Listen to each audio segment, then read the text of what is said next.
Vasudevaya.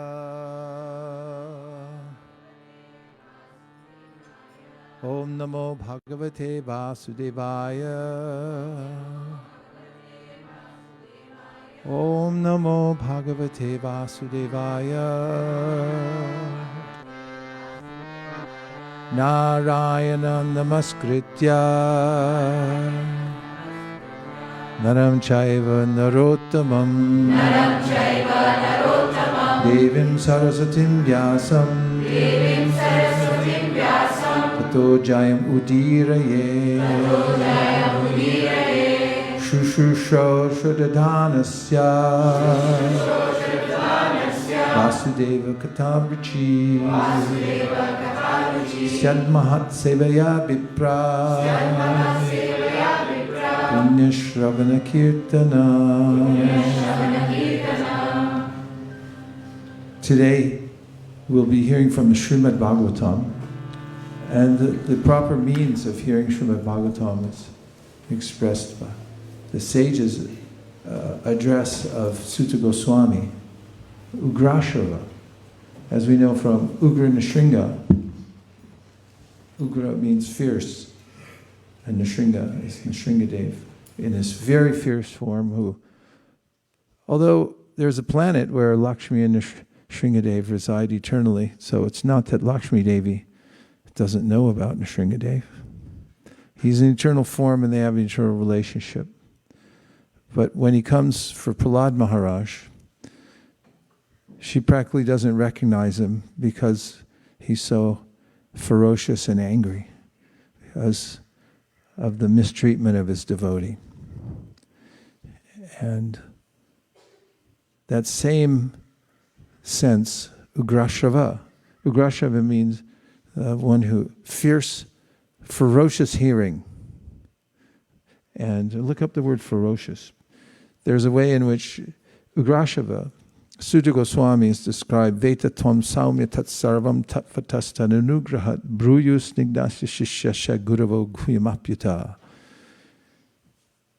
The sages had exalted him and set him on the Vyasasana in front of all the other great sages, saying that because you're gentle, Saumya, and that he had also been attentive to all his teachers and submissive and in a service mood, and therefore he had assimilated all of the knowledge of the Vedas.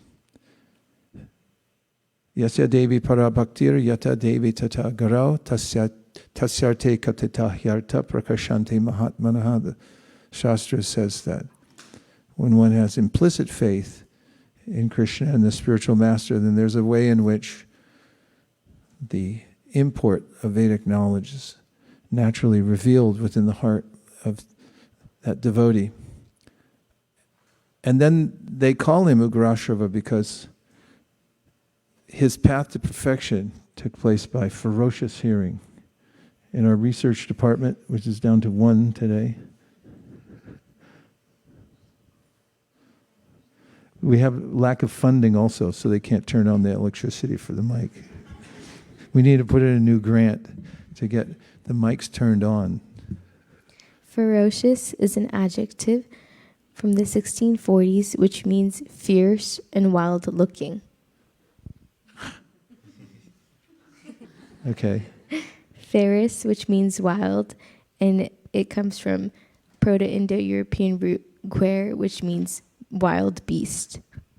Wild beast. Look it up on Etymoline also. See if it traces back to Sanskrit. You already did? And it only refers to Proto-Indo-European roots and Greek. In Greek? Okay. Thank you. Ferocious hearing. So it's miraculous. Yes, there's more. Sorry, I didn't look properly enough.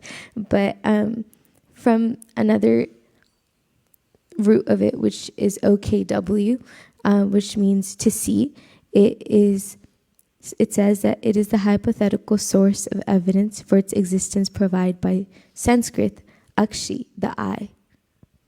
Akshi, the eye. Yeah. Yeah, you can detect the ferociousness in the eyes, perhaps.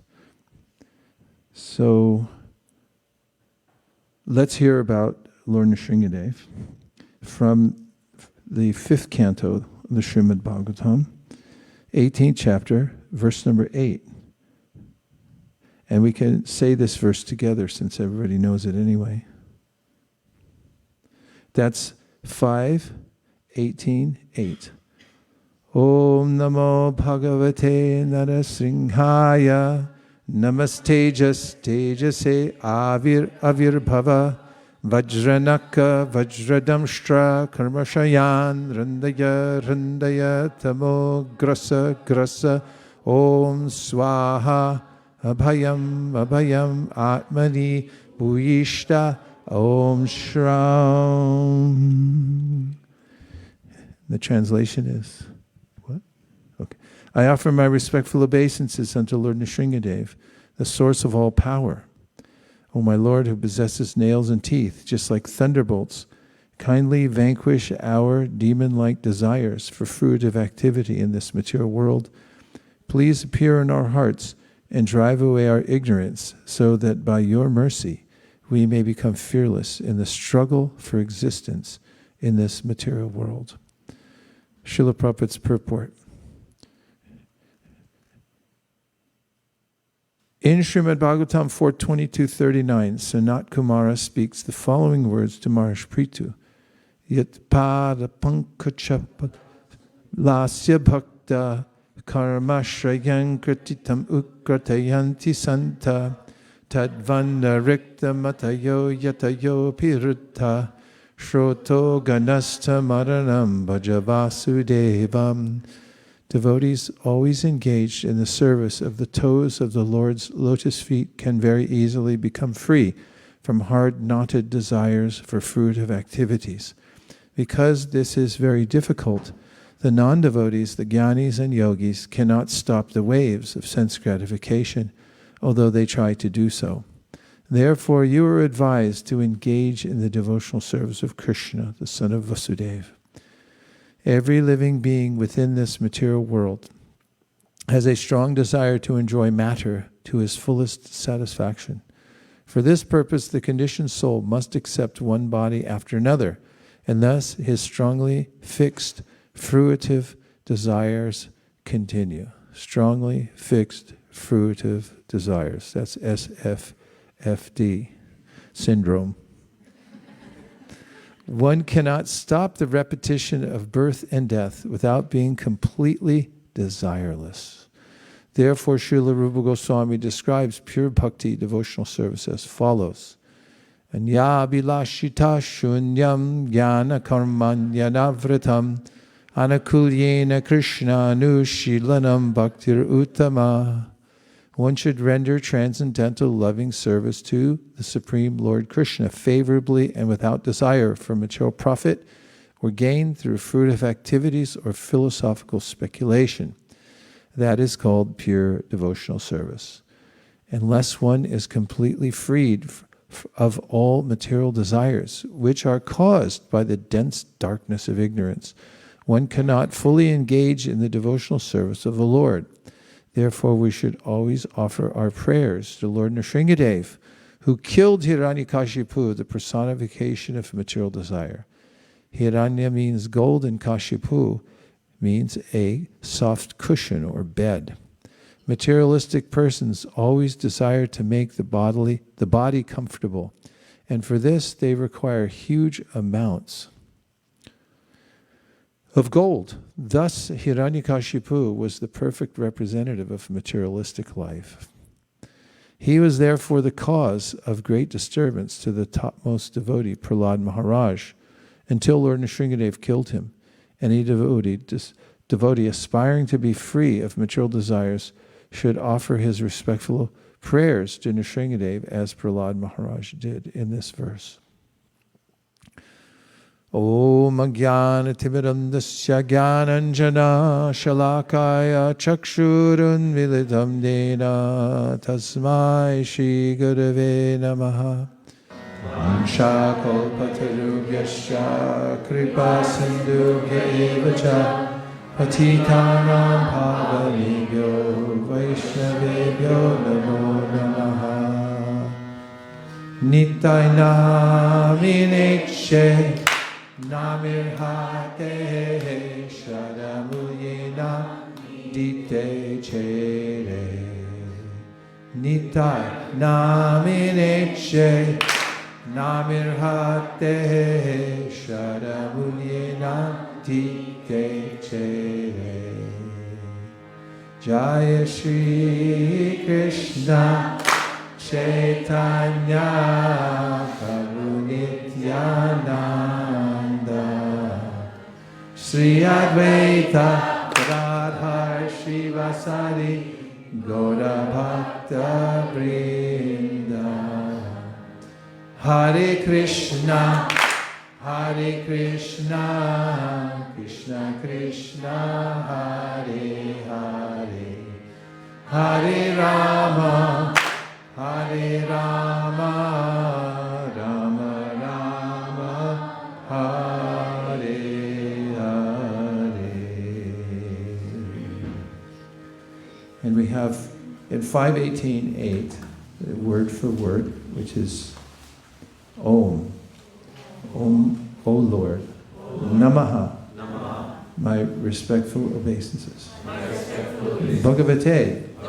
Unto the Supreme Personality of God. Narasimhaya. Known as Lord Nrsimha. Nama. Obeisances. Teja Tejase. The power of all power. Avi Avirbhava. Please be fully manifest. Vajranaka. O you who possess nails like thunderbolts. Vajradamshtra. O you who possess teeth like thunderbolts.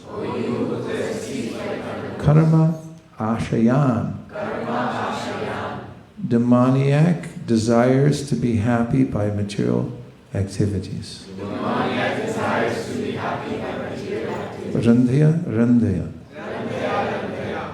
Kindly vanquish. Tama. Ignorance in the material world. Grasa. Kindly drive away. Grasa. Kindly drive away.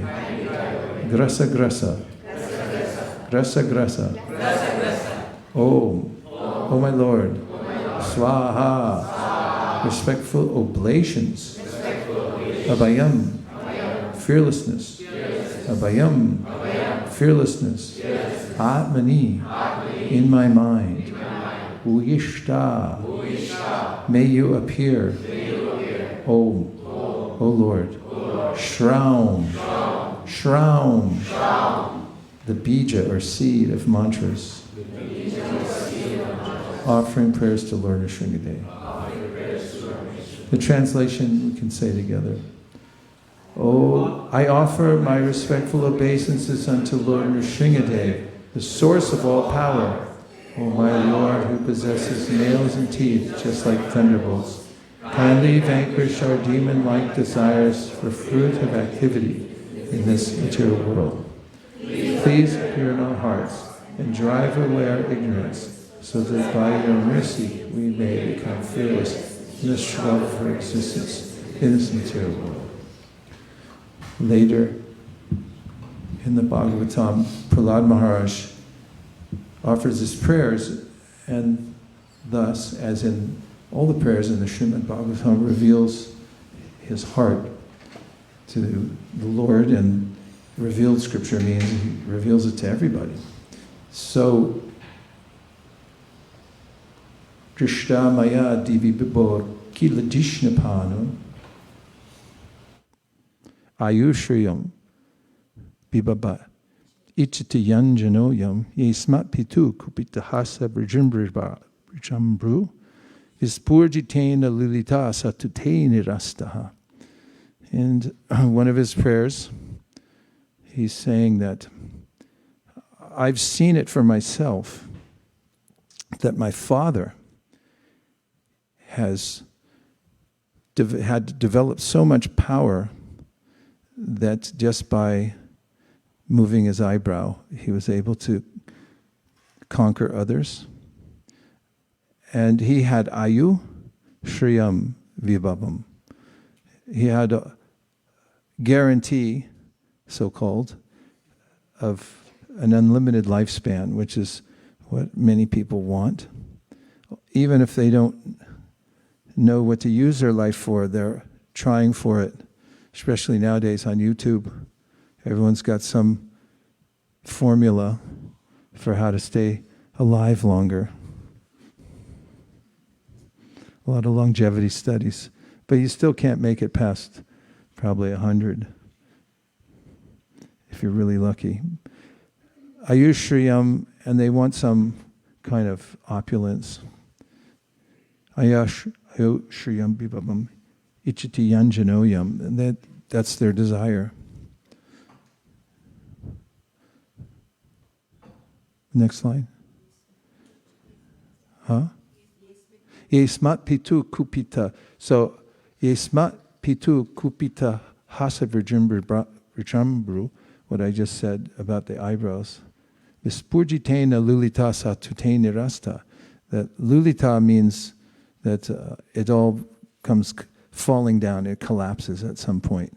So he said he saw his father rise to prominence in all the different opulences, so much so he had control over everybody, and he had this so-called guarantees of long life.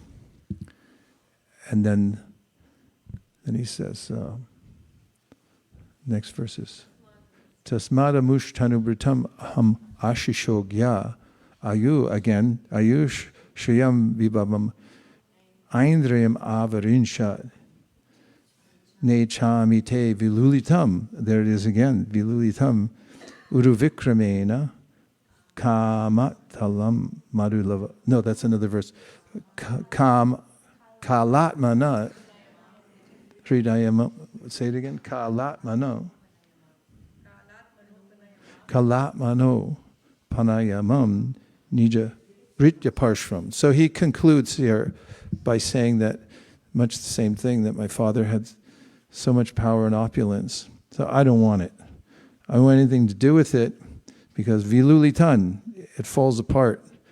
And he said, all I want, nija britya parshram, I want to have, britya means the servants, I want to have service to your servants, to your pure devotees. In fact, especially Narada Muni, who was his spiritual master, who instructed him while he was in the womb. And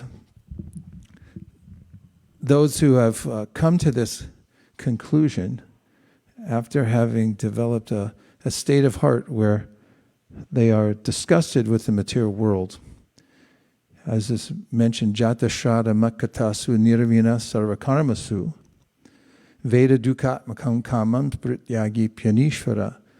They know that sense gratification leads to complications. That's a euphemism. And that they're disgusted with the idea of interacting with the material world.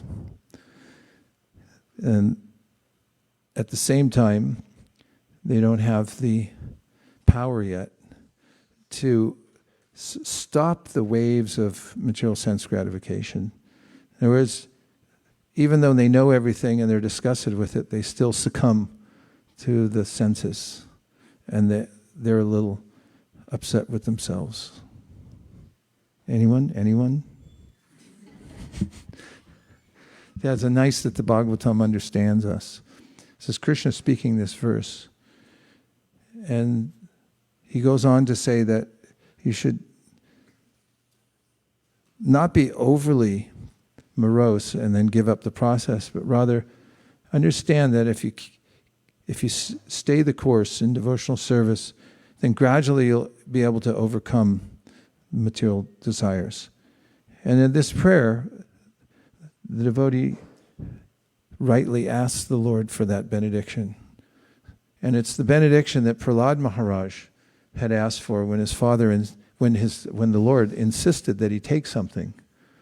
He said, I'm Bhagavan, I give benediction, please take something. And Prahlad said, no, thank you. I'm not a merchant. I didn't do anything in service because I wanted anything returned. You're my master, I'm your servant. That's the way it is. And Nrsingadev insisted, no, I'm Bhagavan, I give, you take. Take some benediction. Then he asked for his father to be delivered, who had been his abuser. And Nrsingadev said, that's already automatically done. He's in your family, and therefore he'll be delivered. And we find later even that generations hence there were demons like Banasura, and Krishna gave him special consideration because he came in the line of Prahlad Maharaj. Let's speak of Bali. And so there's a need to ask the Lord for something because he wants to reciprocate. So then Prahlad says, okay, if you're going to give me a benediction, then the only thing I ask is that within the core of my heart there be no material desire. What a great prayer. That's all I want. I want no material desire. And a material desire is defined as a desire that can never be fulfilled. As was indicated by Lord Brahma when Hiranyakashipu first asked for his ridiculous benedictions. Brahma indicated that this isn't going to work. But Hiranyakashipu couldn't hear him. He couldn't understand. When Nrsingadev killed Hiranyakashipu, he tore out his intestines. He eviscerated him. And in the processes, he ripped out, opened his heart, open heart surgery. And in the commentary, it's mentioned that Nrsingadev remarked that he was examining his heart, and he said, why did you let these material desires come in your heart? So whatever situation we're in life, Prahlad says also to his friends at school,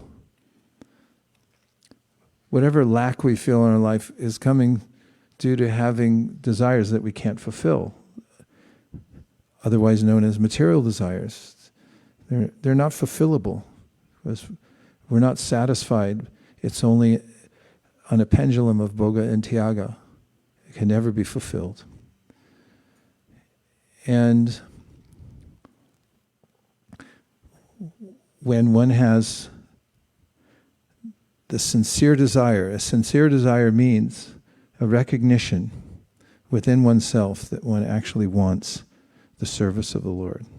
Even if we can't do it, even if we're still overcome by the waves of material existence because of the momentum we have from our past experience. If we can recognize in our heart, and we can recognize, this is one of the great benefits of being a conscious living being, part and parcel of Krishna. We can know stuff. And one of the things that we can know that's most important to us is that we're good for it. We know in our heart, and it's not a facade, we know for sure that we're sincere, if we can recognize that I don't want anything else but Krishna. I don't want anything else but service to Krishna, even if I'm not able to take it right now. Bhagavad Gita, please. 3rd chapter, within 7 seconds or less. Wear your money back from this class. Which, in the Srimad Bhagavad Gita 3:10, I hope. 31. 31, thank you. Akashvani. We have our Vishnu Dutas all about us. Prabhupada writes, when it comes to sincerity, Krishna first says, Ye me matam idam nityam anutishtanti manava shodhavanto nasuyanto muchante te pikarmabi. Those persons who execute their duties according to my injunctions and who follow this teaching faithfully without envy become free from the bondage of fruit of actions. And here's Prabhupada's purport. The injunction of the Supreme Personality of Godhead Krishna is the essence of all Vedic wisdom, and therefore is eternally true without exception. As the Vedas are eternal, so this truth of Krishna consciousness is also eternal. One should have firm faith in this injunction without envying the Lord. There are many philosophers who write comments on the Bhagavad Gita, but have no faith in Krishna. It means they're insincere. They're approaching it with the idea that I want to use Krishna's words for something that will benefit me materially. They will never be liberated from the bondage of fruit of action, but an ordinary man with firm faith in the eternal injunctions of the Lord, even though unable to execute such orders, becomes liberated from the bondage of the law of karma. In the beginning of Krishna consciousness, one may not fully discharge the injunctions of the Lord, but because one is not resentful of this principle and works sincerely without consideration of defeat and hopelessness, he will surely be promoted to the stage of pure Krishna consciousness. One may not be able to fully carry out the injunctions of the Lord, but if one can recognize one's intention within the heart, no cheating allowed. We have to be honest with at least ourselves and recognize that we actually want Krishna consciousness. Then Krishna will move heaven and earth to make facility for us. What to speak of leaning into prayers like this one for Lord Nrsingadev, saying, you please do it, and do it forcefully. Once we recognize that there are remnants of material desires within our hearts, as is mentioned in the purport to 10.14.8, Tattenu Kampam Susamikshamano, Vishnu Chakravarti Thakur in his commentary says that even after one surrenders to Krishna, and that means sarva papebhyo muksha ishami masucha, Krishna does remove our karma, aparada palam papam kutam bijam palon mukham kramenaiva praliyante Vishnu bhakti ratatmanam. Our karma in all its different phases, of course, not. If prarabdha was completely removed, we wouldn't have a material body. But Krishna allows us, or sometimes maintains the prarabdha, so we can go on doing devotional service. But it's not the same as having a karmic body. And in the purport, 10.14.8, Vishnu Chakravarti Thakur says, even after one surrenders to Krishna, there may be remnants of one's karma. And those are not technically karma, but they're reminders, he says, from Krishna, that we were involved in the material world, and that the material world's a very sticky place. So don't take it lightly, the removal of material desires, because one can be swallowed up again. And Prahlad Maharaj says,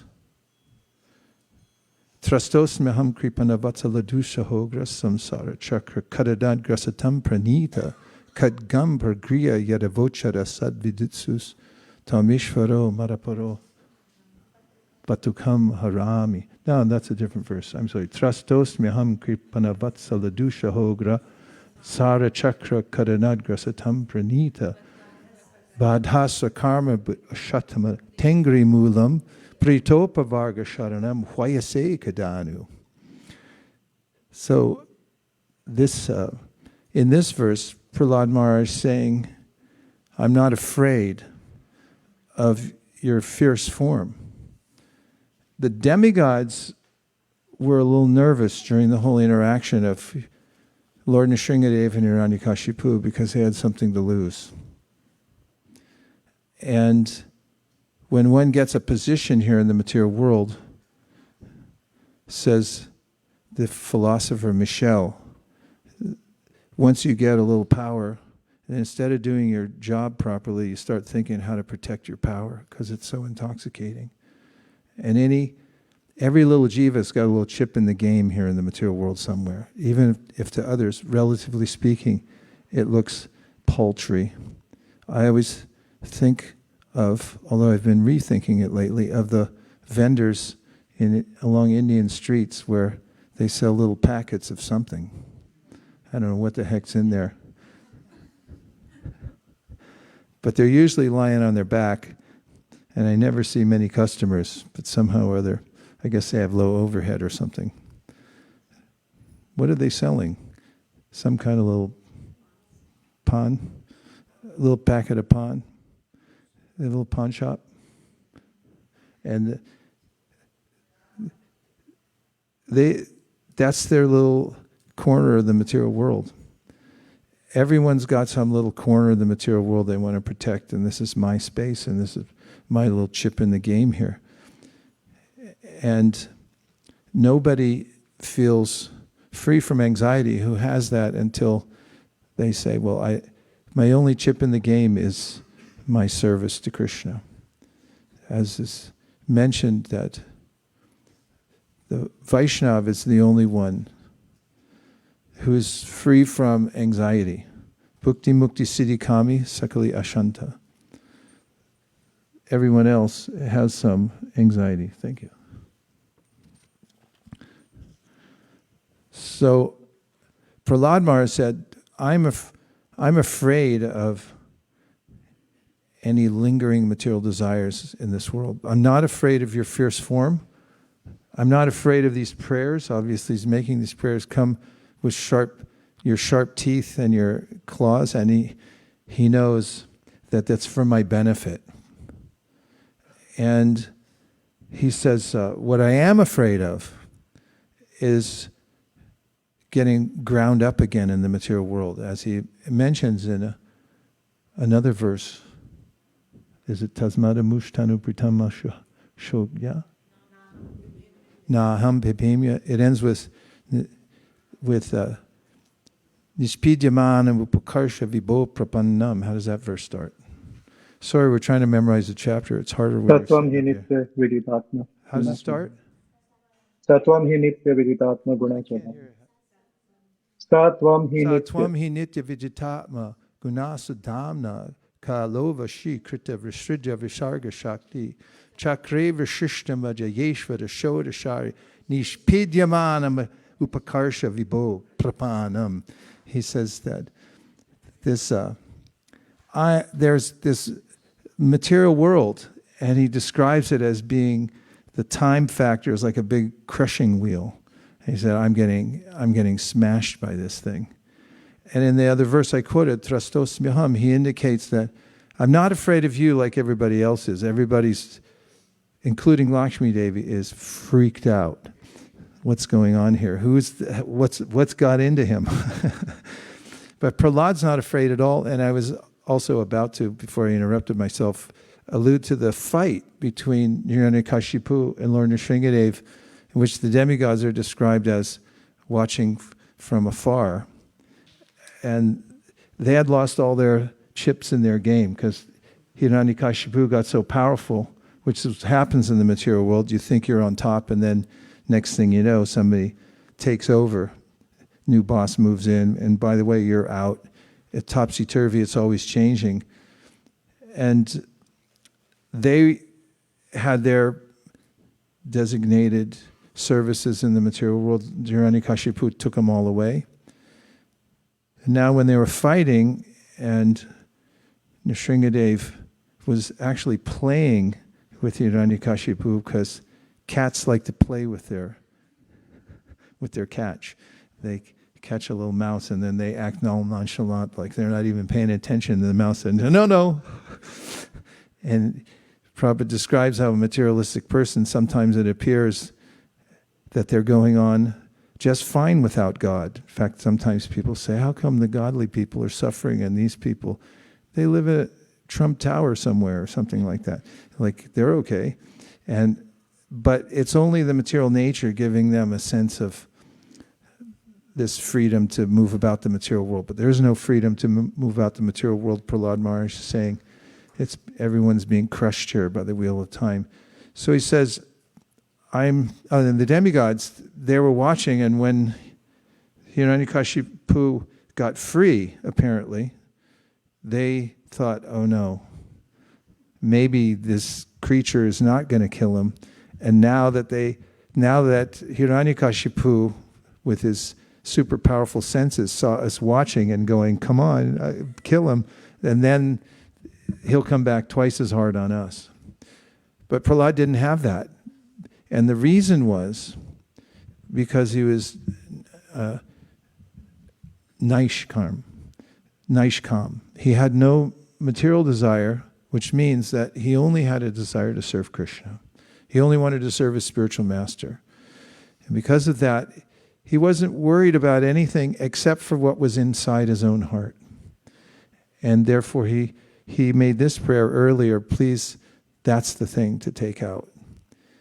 And he also mentioned to his classmates that there's no problem in this world ever for anyone except for one's own uncontrolled mind and senses. So Prahlad gives the perfect lesson for everybody in this world, that work on yourself. There was Prabhupada had a godbrother who had a successor who used to say, when people ask him what his philosophy or practice was, he said, my religion is to find faults, my own faults. My religion is to find my own faults and to try to overcome them instead of looking everywhere to adjust the situation in the material world that's somebody else doing it to me. There's no problem for those who are able to overcome material desires. And as mentioned in the purport, Prabhupada was Yatpada Pankacha Palasa Vilasya Bhakta. It's not, although the ferocious side is there, and at some point when we experience material desires, they seem so persistent. Anyone? Persistent. One thought I've had about that was Krishna doesn't want us to take it lightly. When we start to get purified and then we have some sense of being encouraged because, look, I'm making progress, and then the material desire goes, wait a minute, not so fast, you still belong to me. Don't forget, you owe me. And tries to hold us back. And then like, what happened? I thought I was going to be a pure devotee overnight. And there's a sense of Krishna's showing us that it's not that easy, it's not cheap. Don't think that you can fake it. The only thing that works, there's only one thing that works, it's sincerity. And there's nothing wrong with having foibles. Better look that up.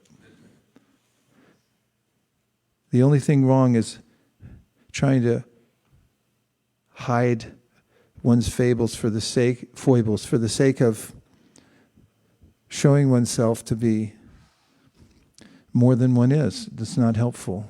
It could even be painful, what to speak of maybe even artificial. Should I go another step?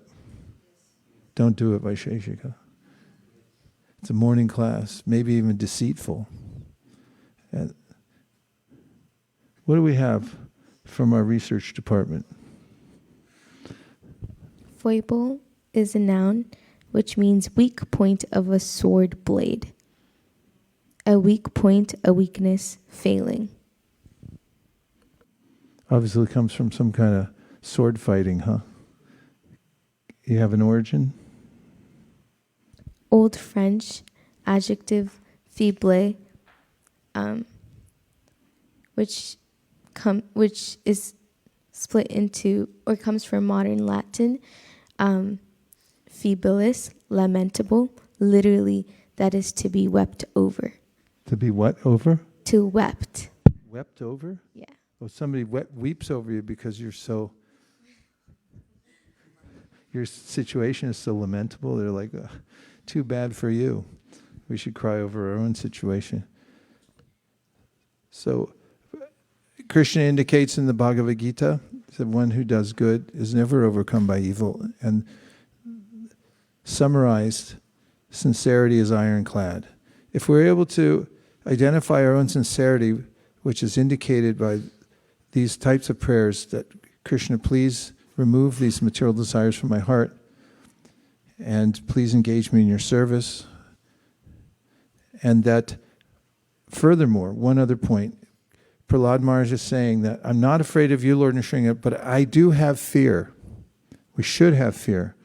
We should have fear of the grinding wheel of the material world and of Vishnu Maya. And we could never think that, oh, I'm liberated. Never take that luxury he's indicating and think I'm a liberated soul, and therefore I'll take liberties. One should be vigilant. The price of freedom is eternal vigilance, said Thomas Jefferson. So we have to be vigilant over our material desires because they sneak back in, or they lingering mental impressions, LMI. And we have to watch out for those and constantly pray and also be afraid. Be afraid. So that's what Prahlad is saying. I'm afraid. Not of you, my Lord. I welcome your fierce countenance and your nails and teeth. That's for killing the demoniac tendencies. Please do that. Be there. Grasa. Tear them out. Please do surgery on me. Let it happen. What I'm afraid of is that tendency in myself to default back into material desires and say, it's okay, I did enough. I'm entitled now. Or I'm liberated, therefore I can take liberties. I can look at the material energy and not be affected. And though those people, they're overly strict. They're just stuffy people. So strict they are. Them being so careful. I don't need to be so careful as everybody else. I'm better than they are, and so forth. Danger. Warning signs. So Prahlad Maharaj is showing the example of how to become a devotee. One has to have these foundational qualities and feelings. And so he says, don't let me get caught up again. It's also mentioned in the Srimad Bhagavatam, if I'm in the right place, that Prabhupada writes at 10.2.9, it's Prabhupada's purports. And if you go to the 1, 2, 3, 4th paragraph, you ready for Ugrashava? Ferocious hearing? Get ready, be fierce. A pure devotee is always transcendentally situated because of executing 9 different processes of bhakti yoga: Shravanam, Kirtanam, Vishnu Smaranam, Padasevanam, Archanam, Vandanam, Dasyam, Sakyam, Atma Nivedanam. Thus situated in devotional service, a devotee, although in the material world, is not in the material world, yet a devotee always fears. Because I am associated with the material world, so many contaminations affect me. Therefore, he is always alert in fear, which gradually diminishes his material association. Symbolically, Mother Devaki's constant fear of Kamsa was purifying her. A pure devotee should always fear material association. And in this way, all the asuras of material association will be killed, as the Shadgarbha asuras were killed by Kamsa. He goes on from there, some more detail about Kam, Krodh, Lobh, Mana, Moha, Matsarya. They're represented by the Sadgarbha Suras. It's extended analogy. But the point is clear that we should be afraid of material existence.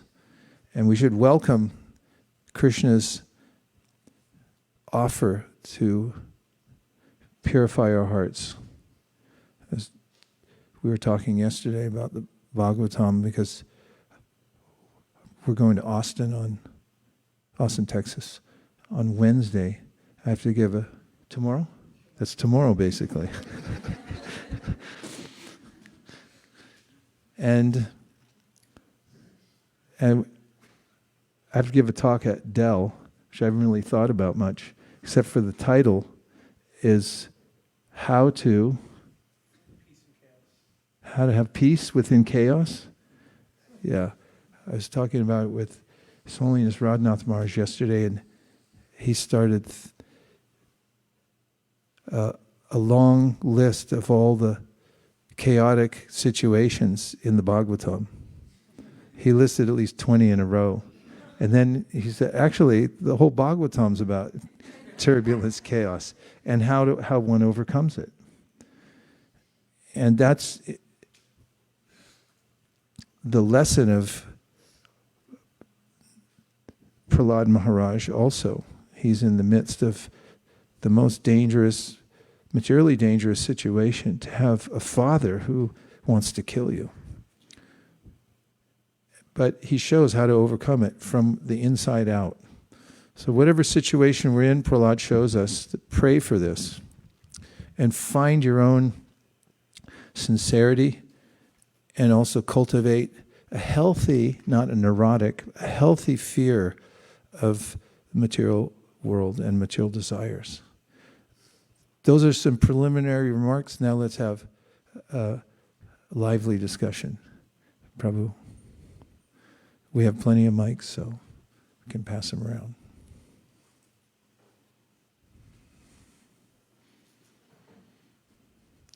You could turn on the yellow mic, and somebody will keep score from now on how much time it takes to turn on each mic, and we'll see how much time we use in a year. Could get a free day. Okay, go ahead. Hare Krishna. Thank you so much, Maharaj, for the nice class. I was, when you're mentioning about how Prahlad Maharaj is mentioning at how one has to be fearful of material existence and not get deviated, I was remembering there's another purport in the third canto, Brahma's Prayers. He mentioned something very similar about this. It's 3.9.24, I think, where he mentions about that how he said, I'm engaged in so many material duties in trying to do the creation of this world. I'm afraid that I may not get deviated from the hymns of Vedic mantras. In that purport, Prabhupada mentions that the path of spiritual life is like a razor's edge. If one is inattentive, then there's every chance of falling down. And then he mentions that, but Chaitanya Mahaprabhu has given his mission, and he said whoever is engaged in his service, he said they are protected by the Maya. So I just wanted to share that. Thank you. Yeah, it's very important. Even as we do our service, there are ways in which one might take advantage of one's position or offer service with some motivation, or as Srila Bhaktisiddhanta Saraswati Thakur noticed in the realm of Yukta Vairagya, when they got a bigger temple, he saw the preaching spirit go down. There can be a way in which, by the results of one's services, one gets given more facility. And then there could be a trap that one thinks, I've been given so much facility, and then one might succumb, even subtly, even a little bit, to the idea that, oh, I'm special. And then you lose your edge. We don't want to lose our edge. Therefore, Lord Chaitanya says, Trinadapi Sunichaina. To be humble. Braj Bihari Prabhu once said, you never lose credit by giving credit where credit is due. Better to be selfless and just leave it to Krishna. Don't try to position yourself in some way through your service to say, I'm greater than other people.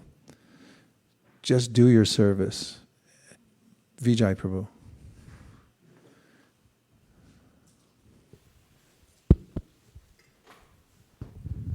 Yesterday, in reflection, you mentioned about how we have to fear Maya. Prabhupada said, my disciples have two diseases.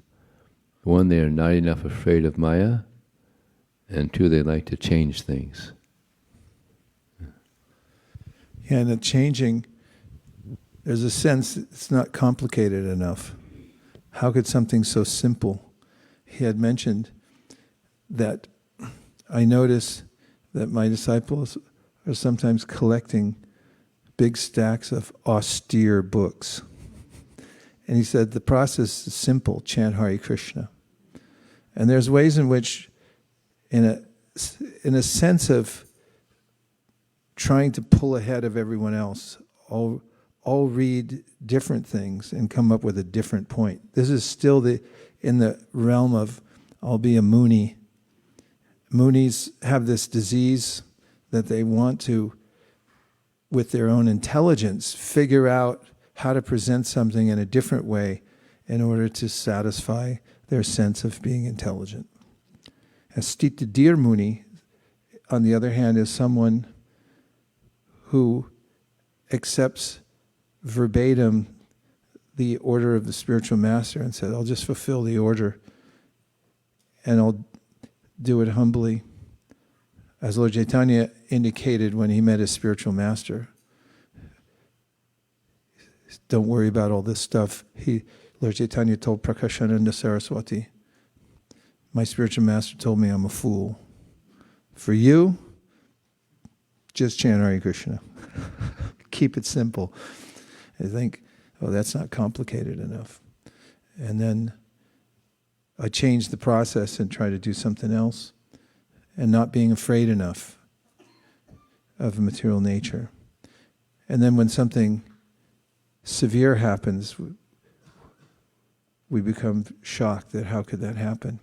But it's better to be fortified by Krishna's words in the Bhagavad Gita, try to understand what he's actually saying. Abrahma Bhuvana Loka means Abrahma Bhuvana Loka, from the topmost down the lowest. It doesn't mean if you move to, I don't know, pick a place where you're going to find peace in the material world. Where could you move to? Hawaii? Doesn't work. I broke my arm in Hawaii. It was the most hellish time ever. Being in paradise with a broken arm. And people get island fever there. I had friends, devotee friends, I went and stayed with them when I was convalescing, and I said, how is it? And they said, after a while, it's the same. Only thing, yet pada pankachapa lasa vilasya bhakta, we have to have vilas. And that comes, I'd say the best vilas that one can get, this sense of joy and happiness in the material world, is if one can be in the mood of Prahlad Maharaj to give Krishna consciousness to others. And what makes us joyful is seeing the spark of faith in others start to emerge. If that's what you live for, as Prabhu was just saying it, being afraid of the material world, or someone who was saying that we won't be overwhelmed by the material nature if we stay.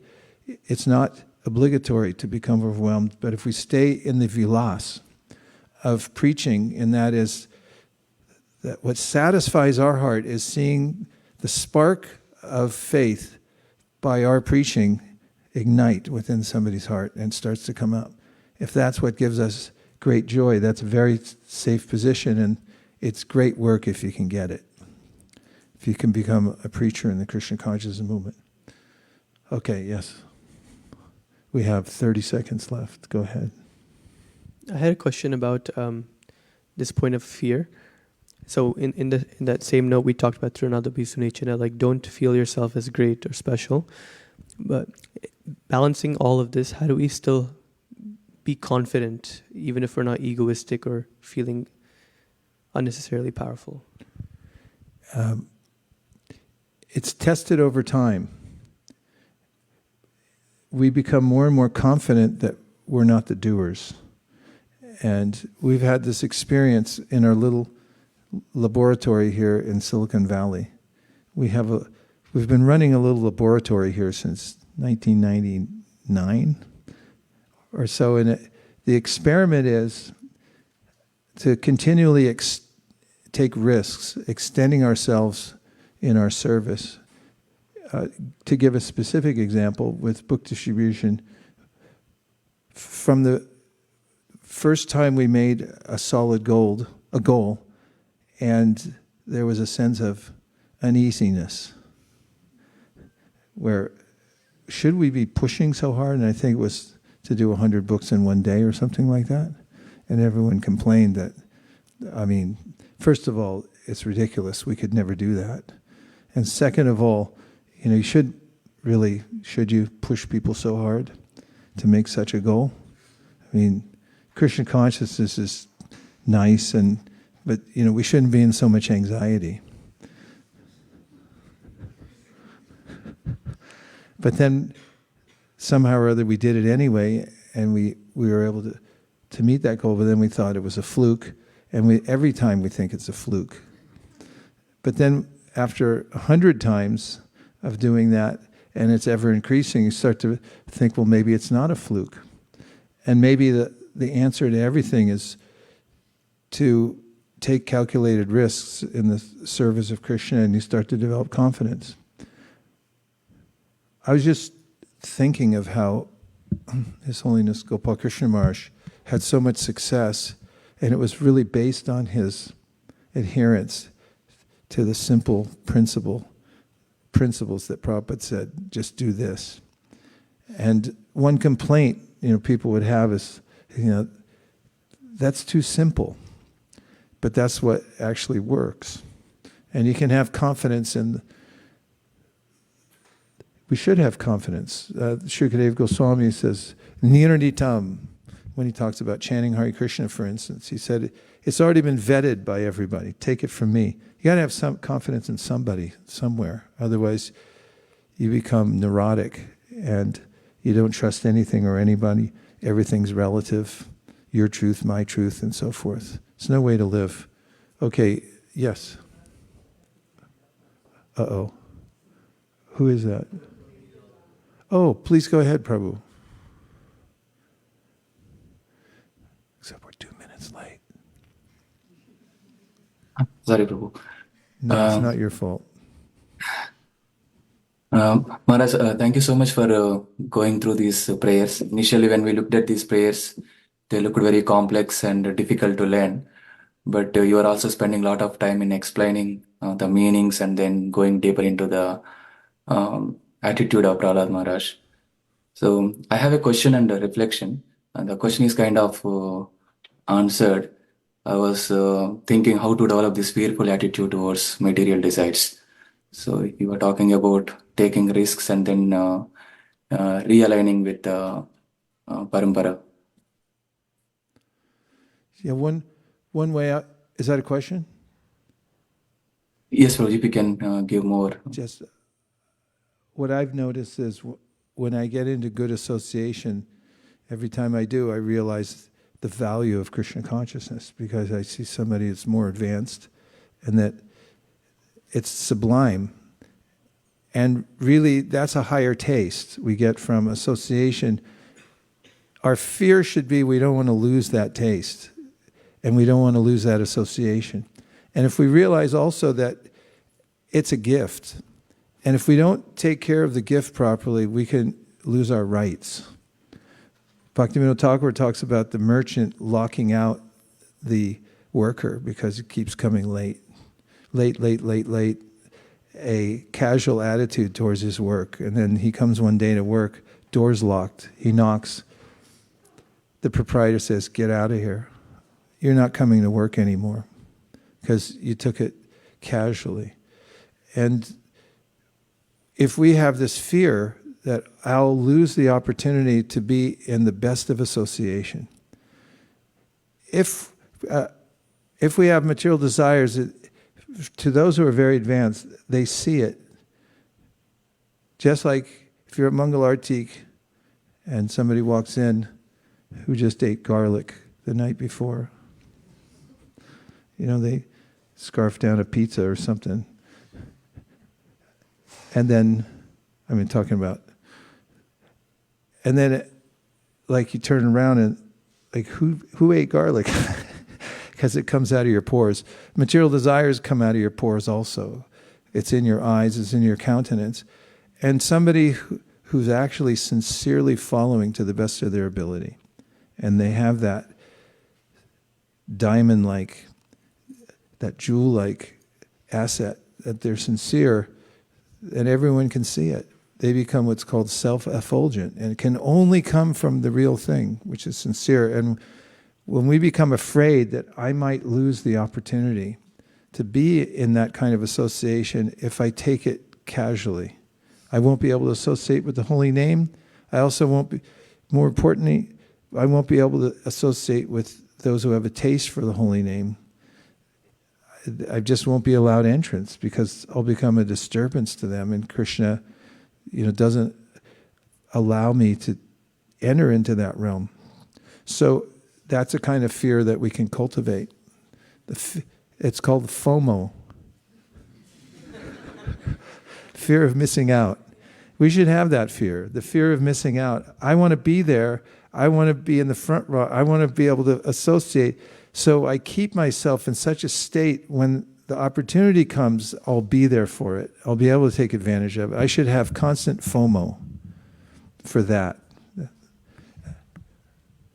Okay, last one for the close. Yes. I'm sorry, Malini. We'll be here all day. Hare Krishna, Prabhu. Prabhu, you mentioned that everybody is attached to something in this material world. But then the question is about, do you have to be attached to your service? Because, sometimes people say that don't be attached to your service also. So can you please elaborate a little bit more on that? It's important to be attached to our service because we have to be attached to something. It's the way we're attached to it that's important. And there's a story, a vignette in the Bhaktisiddhanta Vaibhav in which a devotee, a disciple of Srila Bhaktisiddhanta, had been successful in his project. And it was a thriving project, and some godbrothers felt, maybe they were envious. And they said, well, he's not doing it right, and besides that, he's just attached, and that's why he's being successful. So Srila Bhaktisiddhanta called him, and there were several of the complainants there, and Srila Bhaktisiddhanta said to this devotee, I think he was a brahmachari, and he said, I've decided to relocate you to another place to continue your service there. And the devotee replied, yes, Guru Maharaj, where would you like me to go? He said, no, you can stay. And he wanted to show the others that he was only attached to the service and not that, this has to be mine or whatever. Of course, mamata is a feeling of Krishna is mine. We should have a sense of mamata for our service, but we're also, if we get an indication that spiritual master or the wisdom of the sadhus, everyone says maybe you should do it like this instead, should also listen. We shouldn't be attached to it for name and fame. And it's not so easy. We have to process these things, and that's also a way in which we should be self-observant, is to see, why am I doing my service? What's my motivation? But it is very important because as Prabhupada received service when he first met his spiritual master and he incubated that within his heart, that spread this all over the world. it became a constant meditation for him how to prepare for that. And in it, if any of us get service, as Nirkula was saying the other day, you can get a specific indication from your guru, or there are general indications. There are even general indications from Lord Chaitanya Mahaprabhu. You can pick them up from various places and try to carry them out. But, okay, I could have said it more simply, but it's not wrong to be attached to your service. It's just we have to observe and see what is the mood of our attachment. Is it service for service, or are we attached to the idea that we're in charge? And a caveat to that is it also, if we're doing a service and being in charge is helping, then, and we can confirm that with others, then it's also a service to hold on to your service. As Prabhupada held on to his moniker of being the founder acharya, when some tried to usurp it and say, well, he's not really the founder acharya. They did it in a subtle way, but he said, no, I am the founder acharya. And he made sure that he was in the center, and that was because he already saw from the Gaudiya Math what happens when people start fighting over the acharyaship, and he therefore planted a flag very firmly and said, no, there has to be a center. And he did it as a service. I hope I didn't confuse you by giving a convoluted answer. Be attached to your service. It's like a rope. Your saver will save you. And if you hold on to the rope, your pride and joy is your service. Prabhupada says, in the absence of your spiritual master, your pride and joy should be your service that you're able to render. That brings us to the end of our class. I have to go home and pack to get ready. Because there could be one more eternally. Let's mention it later, because I should have ended at 9 o'clock. You all have to do work and go places, like memorize the rest of the Prahlad prayers. That's what she's into. Dear Srila Prabhupada, dear Sorry Danavari, we'll catch up with you later, I promise. Dear Srila Prabhupada, dear Shri Chaitanya Mahaprabhu, thank you. Shri Shri Panchatattva, Shri Shri Radhamana Mohan, Shri Shri Lakshmi Nrsingadev. If you so desire, please help us to remove, or be forceful if you wish, the material desires within our hearts, so that we can always be aware of our sincerity in your service and have no other motive except for serving your pure devotees. Thank you for considering our request. Om Tat Sat. Everyone who agrees with this prayer, in whole or in part, please unmute and say Hare Krishna.